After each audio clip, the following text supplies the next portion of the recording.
Hi there, Cheryl Davey with the Hill and Harbour Real Estate Group. By this time, you've no doubt heard the headlines. 2025 saw lowest sales in over 2 decades. So it's no surprise that I'm going to tell you that the figures were down.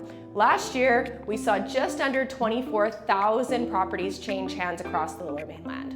And it's true, these sales were significantly less than what we saw in 2024, which is down by about 10%, and they're actually 25% lower than the 10-year seasonal average.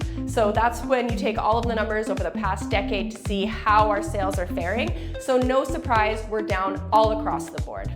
What this doesn't mean is that sellers weren't busy trying to get on the market and get sold. We saw a record number of listings come to market last year, over 65,000 actually, which is again significantly higher than what we saw in 2024 and anything on the 10-year seasonal average.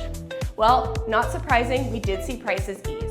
We're 5% down across the detached market, we're 5% down across the condo market, but that one sector that stayed really sticky in terms of pricing is townhomes. And that's because it's sort of meeting that missing middle that everyone's talking about.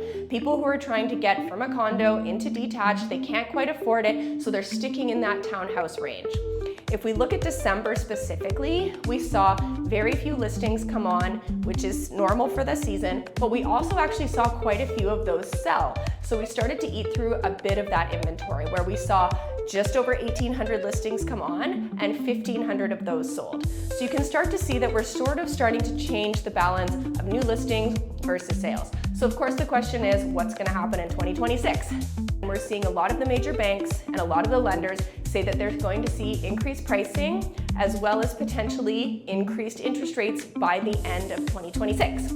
So for us personally, we're starting to see that people are a lot more reactive. People are calling us, they're reacting on our website, they're reaching out to us to say that they're interested in doing something this year. So that's where we're at as a team right now. We've got new listings coming up and we've got a lot of new buyers that we're working with. So things are looking up already and we hope that you stick with us.